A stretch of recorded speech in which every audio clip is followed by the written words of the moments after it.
नमस्कार, मी सपना. तुमचं खूप खूप स्वागत आहे माझ्या व्हिडिओमध्ये. तर आज आहे आषाढी एकादशी, त्यामुळे मी आज साबुदाणा न करता, खिचडी न करता भगरीच्या दसम्या करणार आहे. तर या ठिकाणी मी भगरीचं पीठ घेतलेलं आहे, त्याच्यात थोडंसं साबुदाण्याचं पीठ घेतलेलं आहे, त्याच्यात जाडसर शेंगदाण्याचा कूट, हिरवी मिरची आणि मीठ टाकून घट्ट गोळा मळून घेतलेला आहे.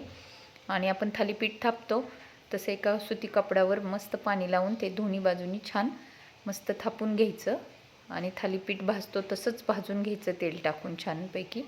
आणि ह्या दसम्या साबुदाण्याला पर्याय म्हणून खूप छान आहे, कारण तर साबुदाणा पचायला खूप जड असतो आणि भगर ही पचायला हलकी असते, त्याच्यामुळे पोट पण गच्च होत नाही आणि पोट पण भरतं.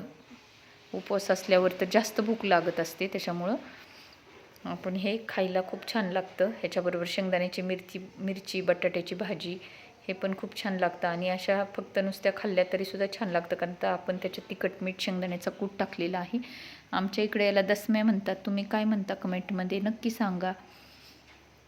तर अशा प्रकारे मी सगळ्या दसम्या करून घेतलेल्या आहेत. आणि मी आज आषाढी एकादशीनिमित्त मी उपवासाला शेंगदाण्याची आमटी, शेंगदाण्याची मिरची, वेपर्स आणि दही, खजूर, रताळे असं केलं होतं. या फराळ करायला. धन्यवाद.